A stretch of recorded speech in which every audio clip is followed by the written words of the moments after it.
Hello बच्चों, स्वागत है फिर से आपका केमिस्ट्री क्लासेस में। और बच्चों, नव वर्ष की आपको बहुत बहुत हार्दिक शुभकामनाएं। 2021 स्टार्ट हो गया है और इसमें भी वही मस्ती रहनी चाहिए जो पिछले सालों में रही है। पढ़ते रहिए, खुशी के साथ पढ़ते रहिए बच्चों, और आपका नया साल मंगलमय हो, आप उन्नति करें, आप प्रगति के रास्ते पर जाएं, यही कामना है। इसी कामना के साथ हम लेके आए हैं आपके लिए एक नया वीडियो। वो है नए साल में नया वीडियो, नस्ट इक्वेशन, इलेक्ट्रोकेमिस्ट्री का है। और इसे कुछ लोग नर्नेस्ट इक्वेशन भी बोलते हैं, नर्नेस्ट, ठीक है। और ये जो दी गई थी इक्वेशन, ये है जर्मन केमिस्ट वॉल्टर नर्स्ट द्वारा ये फॉर्मुलेट की गई थी। बहुत ही इंपॉर्टेंट है, इससे क्वेश्चन भी आते हैं आपके नीट एग्जाम हो या IIT हो या फिर बोर्ड एग्जाम्स हो, जरूर क्वेश्चन आते हैं। बहुत ही इजी है बच्चों। ये है क्या, ठीक, इसको बताएंगे हम। तो ये भी डैनियल सेल जो गैल्वेनिक सेल है उसी से रिलेटेड है। आप तो जानते ही होंगे कि ये गैल्वेनिक सेल है, यहाँ जिंक है और जिंक को ZnSO4 में डिप किया गया है। यहाँ पर ये कॉपर है, कॉपर सल्फेट में डिप किया गया है। ये यहाँ पर क्या है, कॉपर सल्फेट CuSO4, ये तो जानते ही हैं आप।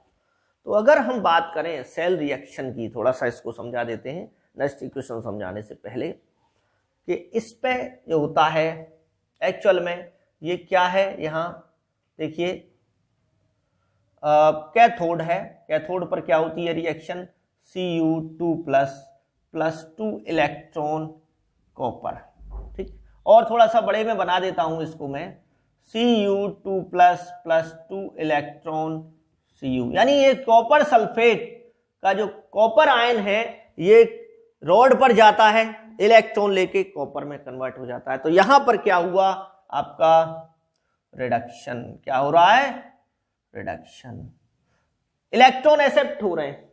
यहां पर क्या हुआ, यहां देखिए ये Zn जो रॉड है, Zn सॉलिड कन्वर्ट होता है Zn2 प्लस 2 इलेक्ट्रॉन। यहां क्या होता है, ऑक्सीडेशन, ऑक्सीडेशन। यहां इलेक्ट्रॉन निकले और ये इलेक्ट्रॉन यहां से जाते हैं, इस टाइप से ऊपर जा रहे हैं ये इलेक्ट्रॉन, 2 मोल इलेक्ट्रॉन कह सकते हैं। और इन्हीं इलेक्ट्रॉन को एकदम लेने के लिए, एकदम इन्हीं इलेक्ट्रॉन को लेने के लिए कौन जाता है, कॉपर 2+ आयन, ठीक है। जैसे होता है ना, कहीं पे भंडारा हो रहा है तो बच्चे भागते हैं प्रसाद लेने के लिए, ठीक। तो ऐसे ही जैसे ही इलेक्ट्रॉन आते हैं यहां पर, वैसे ही इलेक्ट्रॉन को लेने के लिए कॉपर 2+ आयन तेजी से जाते हैं, ठीक, समझ में आ गया। तो इसी प्रकार से यहां देखिए ऑक्सीडेशन और रिडक्शन, ये दोनों प्रोसेस हैं और इसे कहते हैं रिडॉक्स। ओवरऑल जो प्रोसेस है दोनों में, यहां पर रिडक्शन हुआ, यहां पर ऑक्सीडेशन हुआ, इसे कहते हैं रिडॉक्स प्रोसेस, ठीक है बच्चों। इसी की वजह से देखिए इस रॉड पर कैसा चार्ज आ जाता है, पॉजिटिव, क्योंकि पॉजिटिव आयन जा रहे हैं। यहां पर नेगेटिव इलेक्ट्रॉन रह जाते हैं तो इस पर नेगेटिव चार्ज रहता है। तो इस पॉजिटिव और यहां पर नेगेटिव, जब कॉपर 2+ आयन चले जाएंगे यहां से, तो इस पर सल्फेट आयन की अधिकता हो जाएगी, तो इस पर प्लस और इस पर माइनस, इलेक्ट्रोलाइट पर माइनस चार्ज हो जाएगा इस सॉल्यूशन पर।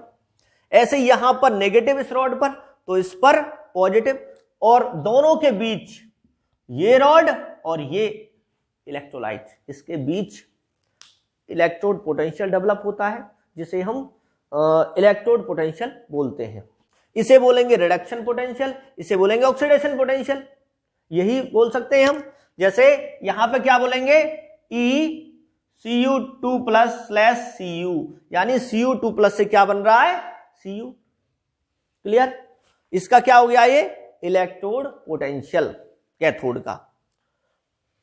और इसको बोलते हैं Zn है, तो क्या बना, Zn से Zn2 पॉजिटिव, ये क्या हुआ, रिडक्शन पोटेंशियल, क्योंकि क्या हुआ है, रिडक्शन। यहां पे क्या हुआ, इसे क्या बोलेंगे, ऑक्सीडेशन Zn से Zn2 प्लस ऑक्सीडेशन पोटेंशियल। लेकिन जो IUPAC की रिकमेंडेशन है, मॉडर्न IUPAC की जो रिकमेंडेशन है, उसके अकॉर्डिंग हम दोनों को ही रिडक्शन के टर्म में लेंगे, दोनों को रिडक्शन के टर्म में। हाँ, हम ये कह सकते हैं कि इस पर ज्यादा रिडक्शन हुआ है और इस पर कम रिडक्शन हुआ है, तो इसको ऐसे लिख सकते हैं हम, इसको ऐसे ही रहने दीजिए रिडक्शन के टर्म में ECU2 प्लस स्लैश CU और Zn2 प्लस से Zn। ठीक, देखो Zn2 प्लस से Zn, CU2 प्लस से CU, तो क्या हुआ, दोनों क्या हो गए, रिडक्शन के टर्म में हो गए। हाँ, जहां एक्चुअल में रिडक्शन हो रहा है वहां कहेंगे मोर रिडक्शन, और जहां ऑक्सीडेशन हो रहा है वहां कहेंगे लेस रिडक्शन। तो यहां कहेंगे हम इसको मोर रिडक्शन, मोर रिडक्शन, रिडक्शन, और यहां लेस रिडक्शन। ठीक, मोर रिडक्शन, लेस रिडक्शन। अब समझिए कि मोर रिडक्शन के जब हम टर्म में ले रहे हैं इलेक्ट्रोड पोटेंशियल्स को, तो इसकी वैल्यू ज्यादा होगी, मोर वैल्यू, और इसकी क्या होगी, लेस वैल्यू होगी, मोर वैल्यू और लेस वैल्यू। समझ गए ना। हम ये कह सकते हैं, देखिए अगर कोई पर्सन रिच है, अमीर है, और एक है गरीब है, उस पर पैसा नहीं, तो हम उसको ये ना कह के कि वो गरीब है, ये कहेंगे कि वो कम अमीर है, कम पैसा है, और एक पर ज्यादा पैसा है, यानी दोनों को अमीर के टर्म में ले रहे हैं। एक स्टूडेंट होशियार है, बहुत अच्छा, अच्छे मार्क्स आए हैं, एक के बहुत कम आए हैं कि वो फेल हो गया, तो हम फेल वाले को ऐसे ना कहे के, क्योंकि मनोबल डाउन होगा उसका। कोई बात नहीं, फेल भी आगे बढ़ते हैं बहुत सारे, लाइफ में बहुत आगे बढ़े फेल। तो एक के ज्यादा मार्क्स आए, एक के कम मार्क्स आए, ये कह सकते हैं हम, फेल ना कह के क्या कहेंगे, कम मार्क्स आए, एक के ज्यादा मार्क्स आए। तो दोनों को क्या लिया है हमने, रिडक्शन के टर्म में लिया है। ठीक है बच्चों, तो आगे देखिए, अब ये जो वैल्यूज हैं, ये जो वैल्यूज हैं, ये निकाली किससे जाती हैं, हाइड्रोजन, स्टैंडर्ड हाइड्रोजन इलेक्ट्रोड की हेल्प से निकाली जाती हैं। ठीक है, ये आपको पता होगा, स्टैंडर्ड हाइड्रोजन इलेक्ट्रोड की हेल्प से ये वैल्यूज निकाली जाती हैं। क्लियर है ये। अब आगे देखिए, एक टर्म इसमें आता है कि E not Cu2 plus slash Cu और E not Zn2 plus slash Zn। ठीक, अब एक चीज मुझे बताइए कि नोट का मतलब, यहां नोट लग रहा है, यहां पर नोट नहीं है, यहां नोट लग रहा है, यहां नोट नहीं है, इसका मतलब क्या हुआ। हमने जो इलेक्ट्रोकेमिकल सीरीज आप देखें, तो इलेक्ट्रोकेमिकल सीरीज में यही वैल्यू दी गई है, और इनको बोलते हैं हम स्टैंडर्ड रिडक्शन पोटेंशियल या स्टैंडर्ड इलेक्ट्रोड पोटेंशियल। ई नोट का मतलब क्या हुआ बच्चों, ई नोट Cu2 प्लस से Cu, इसको बोलेंगे स्टैंडर्ड रिडक्शन पोटेंशियल के टर्म में ले रहे हैं हम, रिडक्शन पोटेंशियल ऑफ Cu, और E not Cu2 plus Zn2 plus से Zn, standard reduction potential of Zn। ठीक, यहां पे हमने रिडक्शन, ये इसमें स्टैंडर्ड नहीं था, इसमें स्टैंडर्ड वर्ड हमने नहीं लगाया। अब स्टैंडर्ड का मतलब क्या है, ठीक, देखिए कि अगर मान लीजिए यहां पर हम इलेक्ट्रोड पोटेंशियल निकाल रहे हैं, कॉपर का electrode potential standard hydrogen electrode की हेल्प से हम निकाल रहे हैं, और जो कंसंट्रेशन है हर एक स्पीसीज की, यानी 1 मोल लिया हमने, क्या कंसंट्रेशन ली, कॉपर सल्फेट की 1 मोल कंसंट्रेशन ली हमने, 1 मोल यानी यूनिट कंसंट्रेशन ली। ठीक, और इसको 298 केल्विन पे लिया, तो स्टैंडर्ड कंडीशंस क्या हैं, यानी कि when electrode potential, electrode potentials यही है, रिडक्शन पोटेंशियल भी कह सकते हैं इसको, क्या कह सकते हैं, reduction potentials. Electrode potentials are measured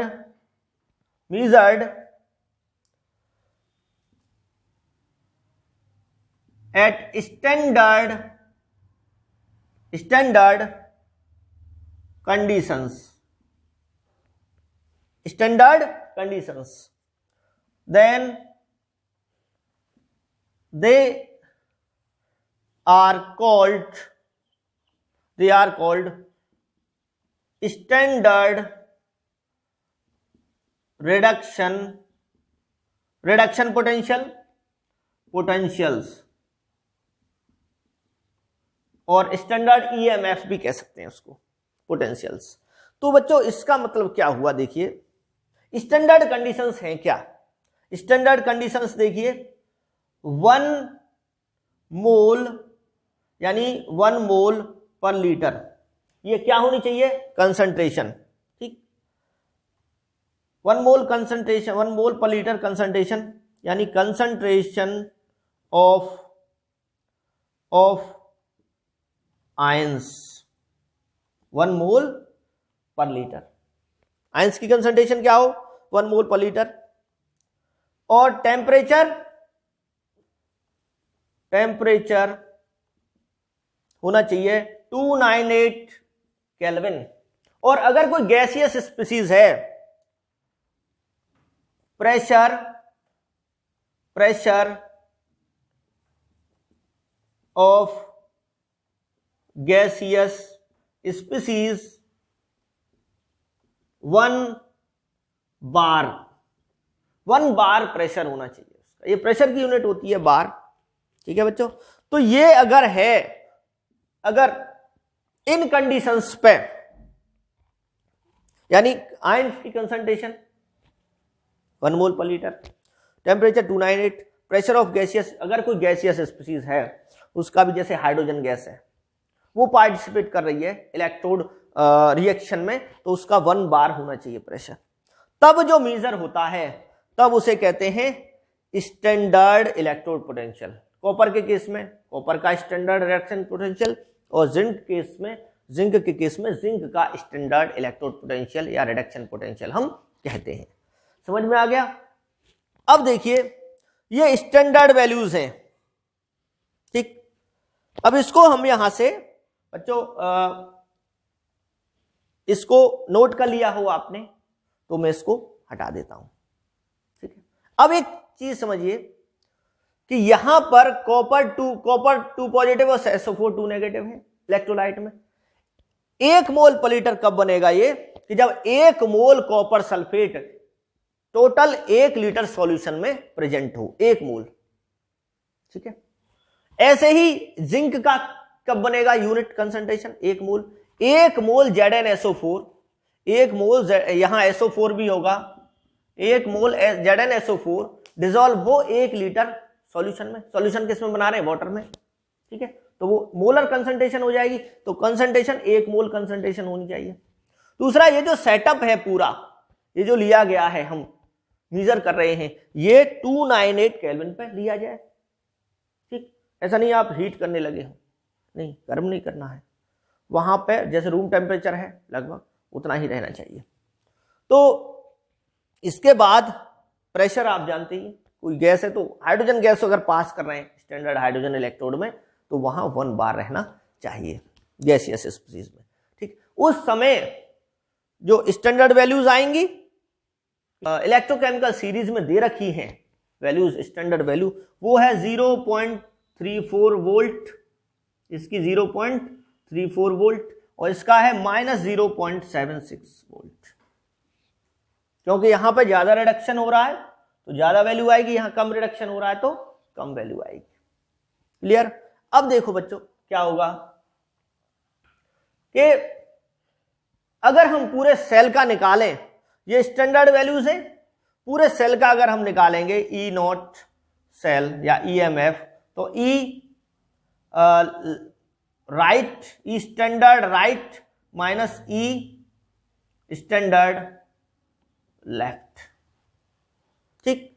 E right minus E left, right पे कौन सा है, ई कॉपर है, E copper Cu2 positive slash Cu minus E Zn2 positive slash Zn। Reduction के टर्म में ये ज्यादा वैल्यू है, ये कम वैल्यू है, ज्यादा में से कम को माइनस करेंगे, कम में से ज्यादा तो माइनस होगा तो माइनस में आएगा, ठीक है। ये हो गया, इसकी वैल्यू कितनी है 0.34 वोल्ट और इसकी वैल्यू कितनी है माइनस 0.76 वोल्ट।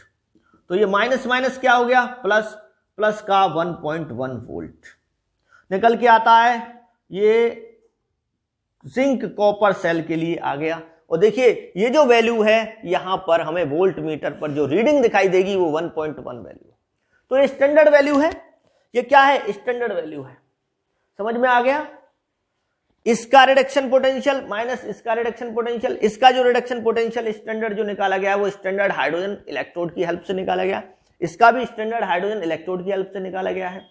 और दोनों को की वैल्यू निकाल के ज्यादा में से कम को माइनस कर देंगे तो ये रीडिंग जो आएगी ये यही आएगी माइनस होके, ठीक।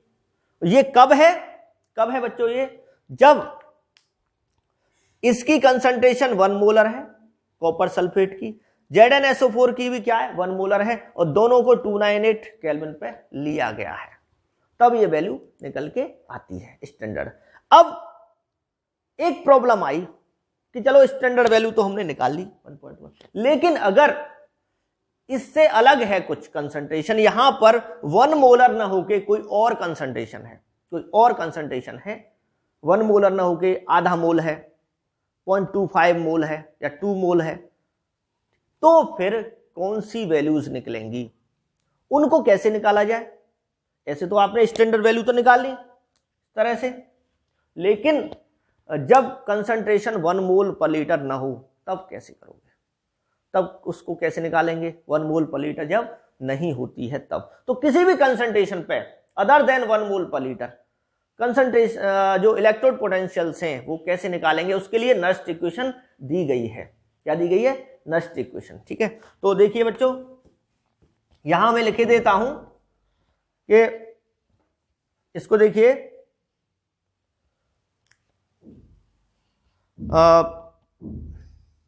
At any concentration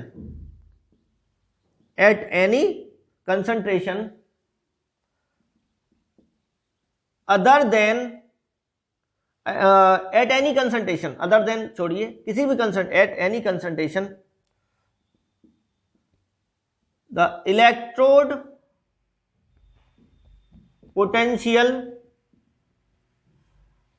potential at any concentration the electrode potentials or cell potentials can be calculated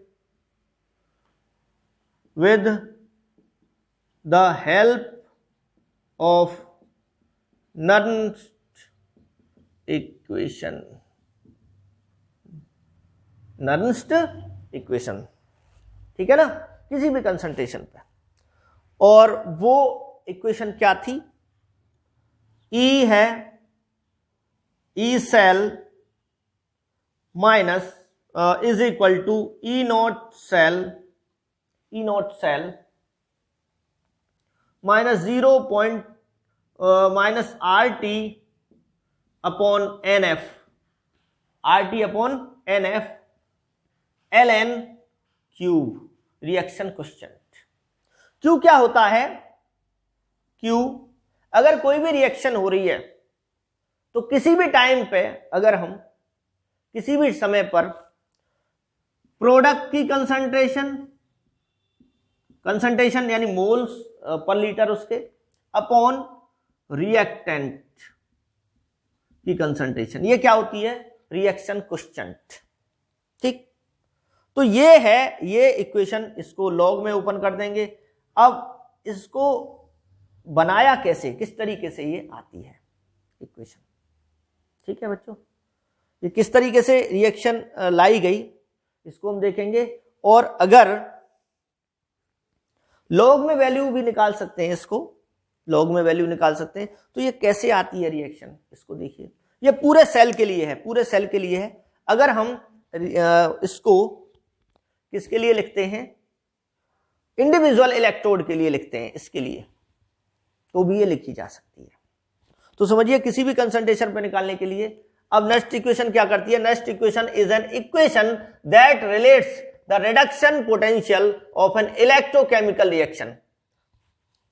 किसी भी इलेक्ट्रोकेमिकल रिएक्शन का जो रिडक्शन पोटेंशियल है उसको रिलेट करती है, चाहे तो वो हाफ सेल हो या फुल सेल रिएक्शन हो, to the standard electrode potential. अब देखिए, ठीक, ये रिडक्शन पोटेंशियल हो गया किसी सेल का, पूरे सेल का लिया है हमने, फुल सेल को किससे रिलेट कर रही है, स्टैंडर्ड इलेक्ट्रोड पोटेंशियल से रिलेट कर रही है। ठीक, इसको इससे रिलेट कर रही है। और किससे, टेम्परेचर, टेम्परेचर से भी रिलेट कर रही है, ये टेम्परेचर है।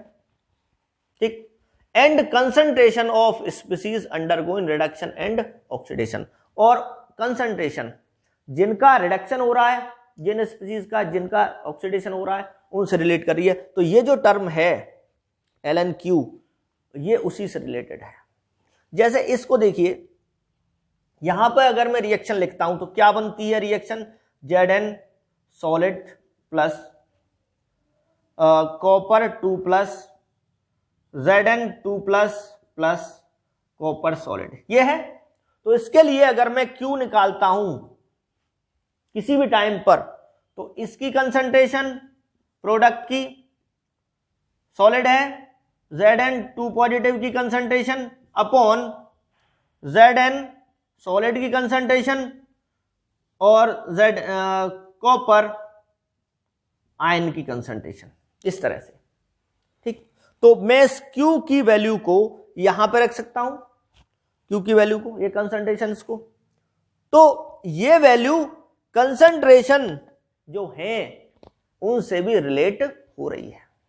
ठीक है बच्चों, तो इसको जब हम देखिए, अब ये क्या है, ये क्या है आपका, ये है सॉलिड, और ये भी क्या है Zn, ये भी क्या है बच्चों, ये भी सॉलिड है। तो सॉलिड की क्या मानते हैं, सॉलिड की कंसंट्रेशन चेंज नहीं होती है, क्योंकि आयन ही मूव करते हैं, आयन ही आएंगे इसमें, और यहां से आयन ही जा रहे हैं, तो आयन ही तो मूव कर रहे हैं, आयन की ही कंसंट्रेशन चेंज हो रही है, बढ़ रही है या घट रही है। तो सॉलिड की क्या मानते हैं, 1, यानी यूनिटी।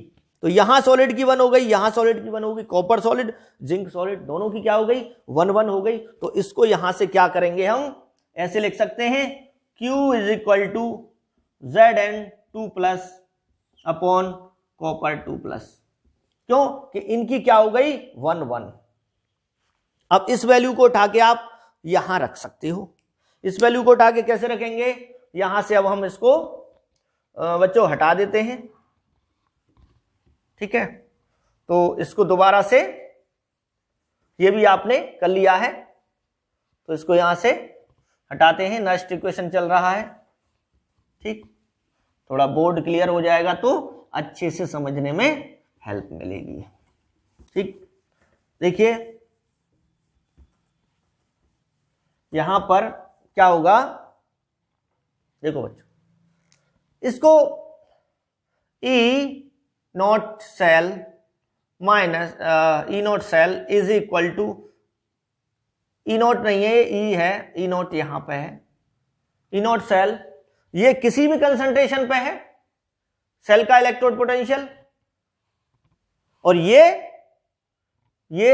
जब कंसंट्रेशन क्या होती है, यूनिट होती है, 1 मोल पर लीटर होती है, minus RT upon NF ln, Q की वैल्यू क्या थी इसके केस में, Zn2 plus upon copper 2 plus. और भी इसको हम कर सकते हैं, E cell is equal to, ये E not standard reduction potential या सेल पोटेंशियल, जब ln को log 10 में चेंज करते हैं तो क्या आता है, 2.303 RT यहां आगे अपॉन NF log Zn, ये log 10 में वैल्यू हो गई Zn 2 प्लस आयन की कंसंट्रेशन अपॉन कॉपर 2 प्लस। इस तरह से हो जाएगा, Q की वैल्यू हमने रख दी वहां पर। ठीक, ये जो वैल्यू है अगर आप इसको ये है नस्ट इक्वेशन। क्या है? Nernst equation. ठीक है बच्चों, आती कैसे है ये? अगर हम, ये तो है फुल सेल के लिए, फॉर ये फुल सेल, ये पूरे सेल के लिए है। और फॉर 1 इलेक्ट्रोड लिखे, एक इलेक्ट्रोड के लिए लिखे तो देखिए, फॉर यहीं से स्टार्ट करते हैं, for single electrode. Single electrode के लिए कैसे लिखेंगे? NER Nernst equation. ठीक है, सिंगल इलेक्ट्रोड के लिए पहले कॉपर का ही ले रहे हैं हम, Cu 2 प्लस 2 इलेक्ट्रॉन। देखिए यही आ जाएगी, यही आ जाएगी सॉल्व होके। तो क्या बना? कॉपर सॉलिड बना, कॉपर सॉलिड। ठीक, इसके लिए लिखिए ECU 2 plus slash Cu, 2 plus slash Cu। इसको मैंने ऐसे लिखा है, is equal to E standard Cu 2 plus slash Cu। ये वैल्यू निकाल चुके हैं, 0.34 होती है जो स्टैंडर्ड हाइड्रोजन इलेक्ट्रोड की हेल्प से निकलती है, माइनस 2.303 RT अपॉन NF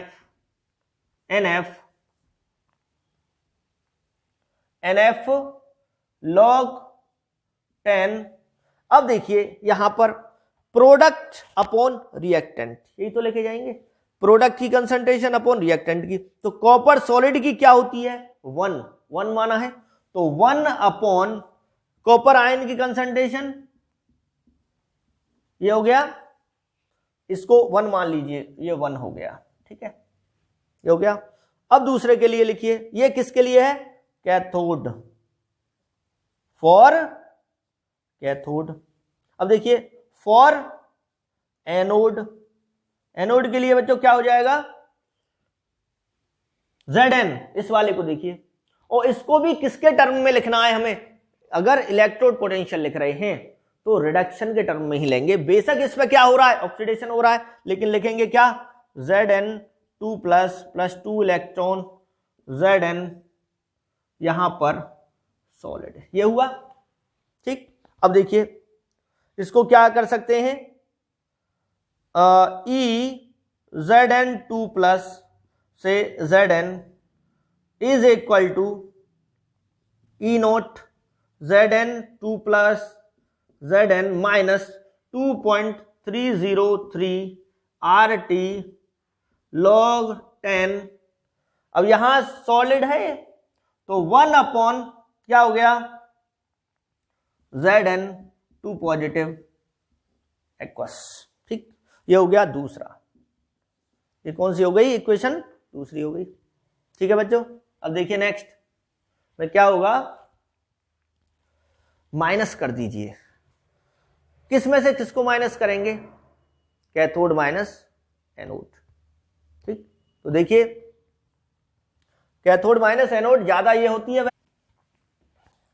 किस में से किसको माइनस करना है? कैथोड वाले में से एनोड को। तो देखिए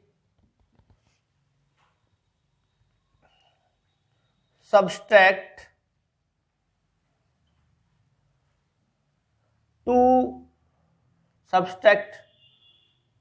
2 माइनस 1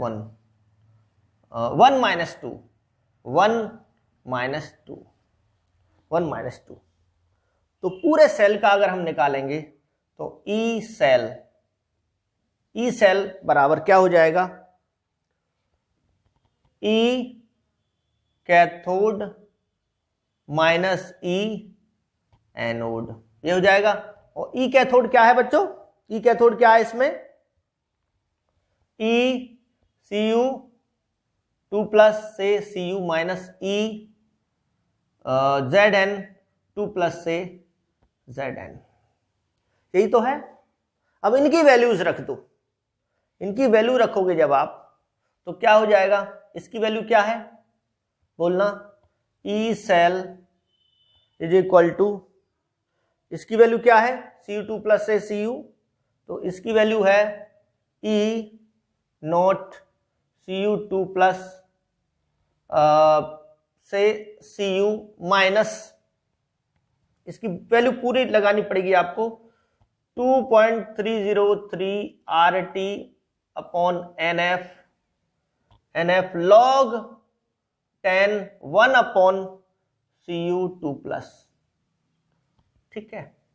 इसकी जो वैल्यू है पूरी मैंने लिख दी है, माइनस, अब Zn वाले की लिखो, Zn वाले की इसकी वैल्यू क्या है, ये है E नॉट Zn2 पॉजिटिव से Zn, इसको लाना चाह रहे हैं हम, माइनस 2.303 NF, यहां RT NF log 10 1 upon Zn2 plus, ये हो गया बच्चों, ठीक। अब देखिए इसमें जो उससे जो कॉमन चीज है उसको ले लीजिए, कॉमन क्या है इसमें, कॉमन है ई सेल बराबर, इसको और इसको पास में ले लीजिए, तो इसमें से स्टैंडर्ड वैल्यू में से इसकी स्टैंडर्ड वैल्यू को माइनस करोगे तो कितना आएगा, इसको और इसको माइनस कर दीजिए, कितना आएगा। अब देखिए यहां माइनस है, ये ओपन हुआ है, तो इसको आप ऐसे लिख सकते हो, ठीक, यानी इसकी वैल्यू में से हमने माइनस साइन लगा के ऐसे लिखा है, ठीक। अब जब माइनस साइन ये ओपन होगा तो क्या होगा, माइनस साइन को ओपन करोगे आप तो माइनस और माइनस क्या हो जाएंगे, ये प्लस हो जाएंगे, ठीक, तो प्लस हो जाएंगे, तो ये तो यहां तो माइनस ही रहेगा और यहां पर क्या हो जाएगा, ये प्लस हो जाएगा, ठीक। अब देखिए कॉमन क्या ले सकते हो आप इसमें, एक तो इन दोनों को पास ले लीजिए, ये माइनस क्या हुआ, पूरे सेल का ई स्टैंडर्ड सेल हो जाएगा, इसमें से इसको माइनस कर दिया हमने। अब इन दोनों में से कॉमन लीजिए, ये वाला है और ये वाला है, ये वाले में कॉमन क्या आ रहा है, माइनस में ले लीजिए 2.303 RT अपॉन NF, ये कॉमन है। लॉग में देखिए, अब लॉग में बचा 1 अपॉन Cu2 प्लस, और जब देखिए यहां मैंने माइनस लिया है तो यहां क्या बचेगा, इस प्लस में से अगर मैंने माइनस कॉमन लिया है, माइनस यहां पर, ठीक, तो प्लस में से माइनस कॉमन लेने पे बचता है minus log 10 1 upon Zn2 positive. ये बच्चों ये क्लियर हो रहा है, इसमें से इसको माइनस किया, पास में ले लिया तो ये आया, माइनस का 2.303 RT अपॉन NF ये कॉमन ले लिया क्योंकि ये दोनों सेम है। अब प्लस में से अगर मैंने माइनस कॉमन लिया है तो बचेगा क्या, यहां माइनस बचेगा, माइनस लॉग का 10 ये बचा, ठीक बच्चों। देखिए यही इक्वेशन आ जाएगी आपकी, यही इक्वेशन आ जाएगी। अब देखो इसको मैं कहां पे किए दे रहा हूं, ये इसको आप बाद में लिख सकते हैं, इसको मैं यहां से रफ किए देता हूं, ठीक है। अब देखिए E cell is equal to E not cell minus 2.303 RT upon NF, ये लॉग क्या हुआ, अब बताएंगे हम R क्या है इसमें, T क्या है, N क्या है, F क्या है, ठीक। ये हो गया, लॉग की प्रॉपर्टी होती है log A minus log B, तो log A अपॉन B, तो ये हो गया A क्या है Cu2 plus upon 1 upon Zn2 plus, ये हो गया, यानी ये अपॉन ये, तो Zn2 प्लस ऊपर चला जाएगा ये यहाँ पे आ जाएगा। तो क्या बना, इसको ऐसे भी लिख सकते हैं, E cell is equal to E not cell minus 2.303 RT upon NF log Zn2+ से कॉपर 2+। ठीक बच्चों, वही इक्वेशन आ गई जो हमने अभी लिखी थी। ठीक, तो अब देखते हैं कि नस्ट इक्वेशन को कैसे अप्लाई करेंगे। यहां पर ये पूरे सेल के लिए है, फुल सेल के लिए है। ये किसके लिए थी, ये हाफ सेल के लिए थी, ये भी हाफ सेल के लिए थी, ये पूरे फुल सेल के लिए हो गई। ठीक, माइनस करके। ठीक, अब देखो बच्चों क्या होगा आगे। यहां पर अगर मान लीजिए इनकी कंसंट्रेशन 1 मोल पर लीटर हो जाए तो 1 मोल, हम कहते हैं ना कि जब 1 मोल पर लीटर होती है कंसंट्रेशन हर एक स्पीशीज की, तो ये जो टर्म है ये क्या हो जाता है, यहां पर 1 हो जाएगा। ठीक, when Zn2+ is equal to 1 molar और copper 2+ is equal to 1 molar. जब ये 1 हो गया दोनों का, तो log क्या हो गया, log 1 हो गया। और log 1 की वैल्यू क्या होगी बच्चों, log 1 की वैल्यू क्या होगी, 0। log 1 की वैल्यू क्या होती है, 0। ठीक, तो यहां पर जब ये 1 है तो log 1 हो गया, log 1 की वैल्यू क्या हो गई, 0। तो पूरा टर्म 0 को जब इसमें मल्टीप्लाई करोगे तो क्या हो जाएगा, 0। तो उस समय पर क्या होगा, E cell is equal to E not cell, यानी जो वैल्यू निकलेगी वो स्टैंडर्ड सेल पोटेंशियल निकलेगा। जो इलेक्ट्रोड रिडक्शन पोटेंशियल है वो स्टैंडर्ड सेल पोटेंशियल के बराबर ही हो जाएगा। जब भी तो कहा है हमने कि जब कंसंट्रेशन 1 होती है हर एक स्पीशीज की यूनिट मोल पर लीटर, तो जो स्टैंडर्ड पोटेंशियल है वो ही लिखा जाता है। ठीक, लेकिन अगर ये 1 नहीं है तो कुछ और है, तो क्या होगा, क्या ये वैल्यू 0 हो जाएगी, नहीं होगी, 0 नहीं होगी। तो फिर ये इससे कम आएगी, कुछ ना कुछ इससे कम ही आती है। ठीक है, अगर स्पॉन्टेनियस है तो फिर ये वैल्यू जो होगी वो स्टैंडर्ड के बराबर नहीं आएगी। ठीक, अब इसको हम अब इसमें और शॉर्ट करते हैं इसको। देखिए यहां पर ये बता देते हैं पहले, R क्या है, गैस कांस्टेंट है, T क्या है,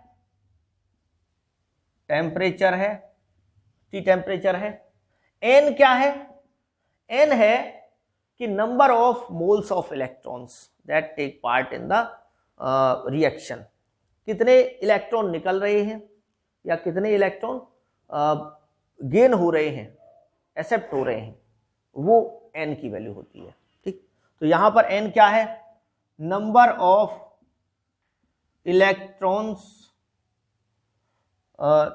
इलेक्ट्रॉन्स लॉस्ट और गेन इन रिएक्शन। ठीक, और F क्या है, ये F क्या है, Faraday constant. Faraday constant, F Faraday की जो वैल्यू है वो है 96487, या इसे लगभग इसको 96500 कूलोम भी बोलते हैं इसको। ठीक है, coulomb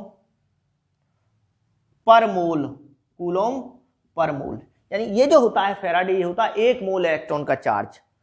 Faraday is equal to 1 Faraday is equal to charge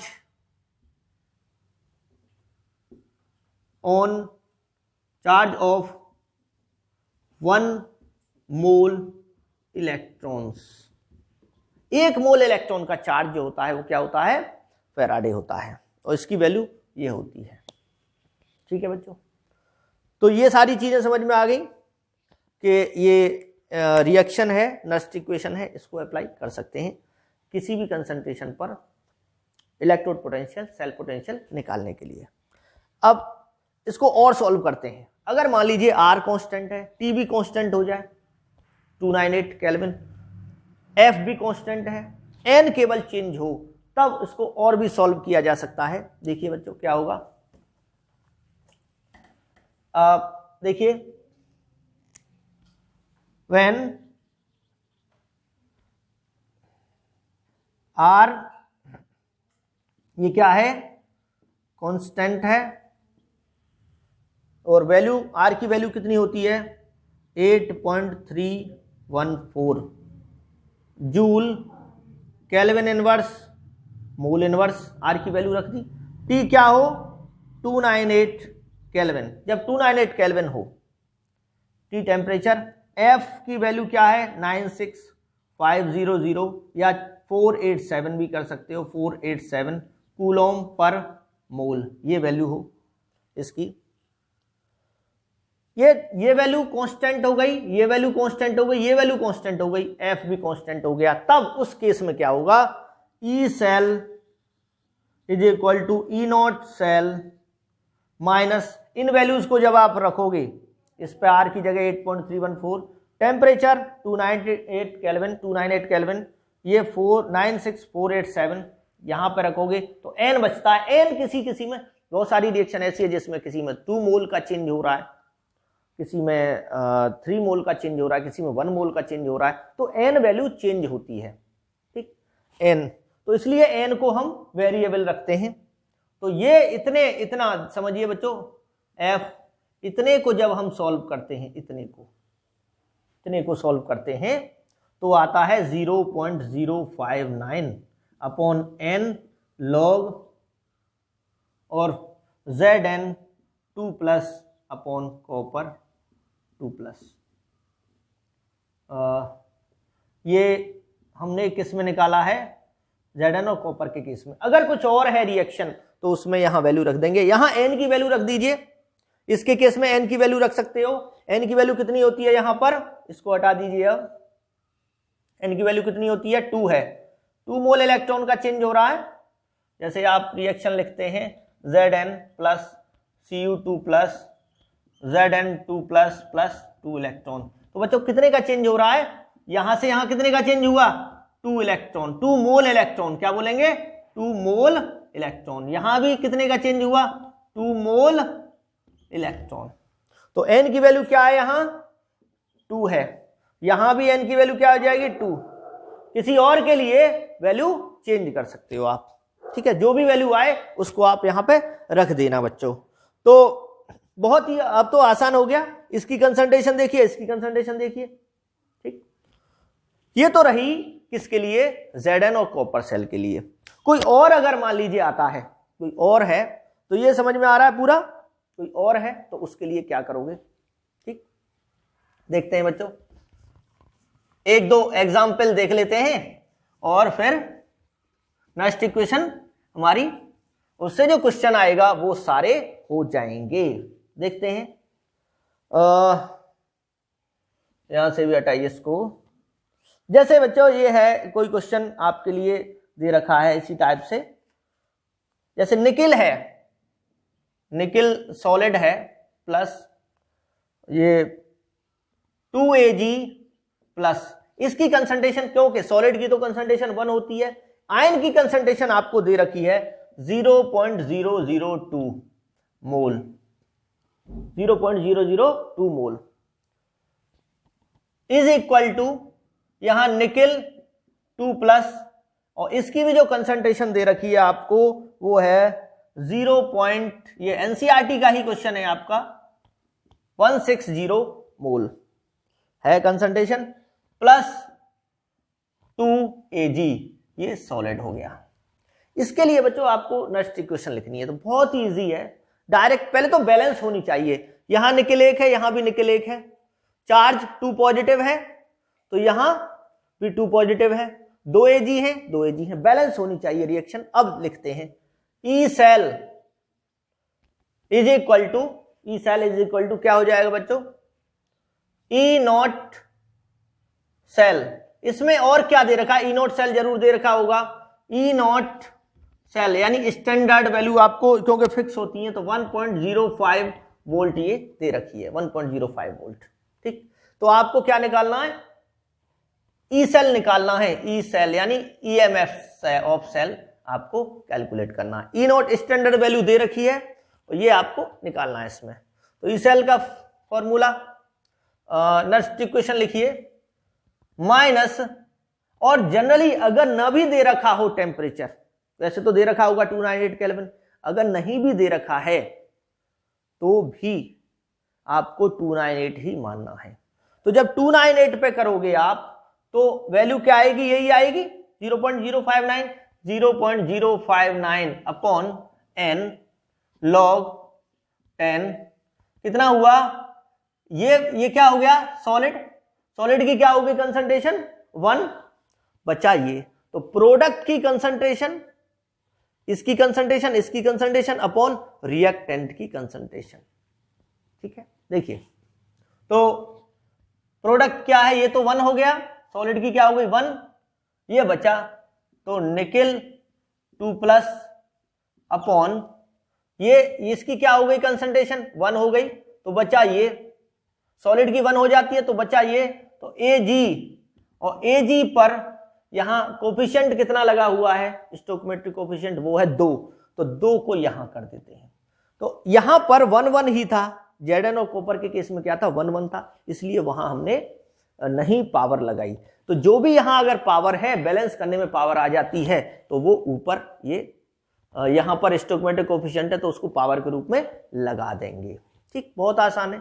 अब वैल्यू रख दीजिए, इसकी वैल्यू कितनी है 1.05 वोल्ट माइनस 0.059 अपॉन n का पता लगाना है, तो Ni से कितने इलेक्ट्रॉन निकले हैं यहां 2, तो टोटल लूज कितने हुए electron 2, lost, total electron lost हो गए 2 सिल्वर आयन है वो 0 में आ रहे हैं, तो यहां भी चेंज कितना हो गया 2 का, तो यहां लिख देंगे 2, n कितना है 2 log 10, इसकी कंसंट्रेशन 0.160 मोलर अपॉन इसकी कंसंट्रेशन 0.002 की पावर 2।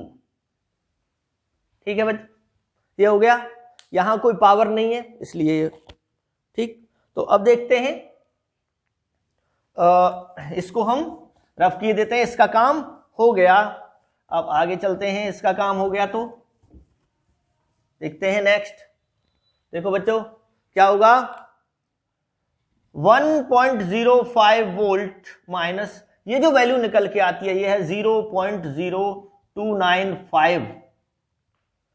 जब इसमें डिवाइड करोगे 2 2 जा 4 1 9 2 9 या 18, ठीक सही आ रहा है, log 10 ये 0.16 लिख सकते हैं, इस जीरो का कोई डेसिमल के बाद है ये इधर, तो 0.16 लिख लिया हमने इसको। यहां देखिए 1 2 3 प्लेस पे है तो ये आएगा, डबल हो रहा है इसके पावर, स्क्वायर हो रहा है तो 0.0000004 ये आना चाहिए। ये 1 2 3 4 5 6 हो जाने चाहिए, 3 डिजिट पे है। इसको क्या लिखा जा सकता है, मैं एक एक स्टेप आपको समझाने की कोशिश कर रहा हूं बच्चों। 0.0295 log 10 ये कितना हो गया 0.16 अपॉन 4 इंटू 1 2 3 4 5 6 10 की पावर कितना हुआ 6, कितना हुआ 6 हुआ। और यहीं पे ये माइनस का 6 हुआ क्योंकि पॉइंट से इधर जा रहा है, माइनस का 6 हुआ, सॉरी। तो अब माइनस के 6 को ऊपर भेजेंगे तो क्या हो जाएगा, यहीं पे किए दे रहा हूं इसको, तो 10 की पावर प्लस का 6, ठीक प्लस का 6 हो गया। अब देखिए इस ये जो 0.16 है, ठीक है, तो इसको थोड़ा चेंज कर लेते हैं, यहां से पॉइंट को हटाते हैं। जब पॉइंट को हटाओगे यहां से बच्चों आप, तो ये आ जाएगा 10 की पावर -2। जैसे ये पॉइंट था तो यहां से इस पॉइंट को हटाया आपने, यानी इस पॉइंट को आप कहां ले जा रहे हो, यहां पे ले जा रहे हो, तो 10 की पावर -2 हो गया। और ये बचा क्या, log 16, अब log 16/4 इंटू 6 में से 2 गए, 10 की पावर 4 बचा 0.0295 माइनस 1.05। ठीक बच्चों, अब देखिए ये कितने बार कट गया, 4 जा, तो इसको ऐसे लिखा जा सकता है log 4 इंटू 10 की पावर 4। तो log की प्रॉपर्टी क्या होती है, log a into B, log a प्लस log b, तो क्या हो जाएगा log 4 प्लस log 10 की पावर 4, ये log इसका log प्लस इसका log, तो ये 4 को इधर ले आइए, 4 यहां आ जाएगा, log की प्रॉपर्टी होती है ये, और ये इसके बाद माइनस 0.0295 और 1.05, ये हो गया। अब देखिए 1.05 माइनस 0.0295, यहां पर log 4 की वैल्यू क्या होती है बच्चों, ये होती है 0.6021, ये log 4 की वैल्यू होती है, प्लस 4 log 10 की वैल्यू क्या हो गई 1, तो 4 की 1 में मल्टीप्लाई होगी तो 4 आ जाएगा, 4 को जोड़ दीजिए, कितना हुआ ये 4.6021, ये हो गया, मल्टीप्लाई 0.0295 माइनस 1.05। अब जब इसकी आप मल्टीप्लाई कर देंगे, इसकी मल्टीप्लाई करके इसमें जो आंसर आएगा उसमें से इसको माइनस कर देना। ये ध्यान रखना कि ये जो वैल्यू है ये कम आएगी। बच्चों इतना मैंने सॉल्व किया है, आगे का आप सॉल्व करके उसका आंसर कमेंट बॉक्स में लिख सकते हो। इसका इसमें मल्टीप्लाई करके जो आए इसमें से घटा देना, तो वो पूरे ई सेल का निकल जाएगा। किसी भी क्वेश्चन को आप इस तरीके से कर सकते हो, बहुत इजी है, बहुत आसान है। ठीक, ये याद रखना, ये वैल्यू, ये जो वैल्यू आएगी ये कम आएगी इससे, ठीक समझ में, स्टैंडर्ड वैल्यू से, तो स्टैंडर्ड वैल्यू से कम ही आएगा ये electrode reduction potential of cell. ठीक है बच्चों, तो इसी तरह से आप और भी क्वेश्चन है उसको करते रहिए और हमारे वीडियोस लगातार देखते रहिए। थैंक यू बच्चों।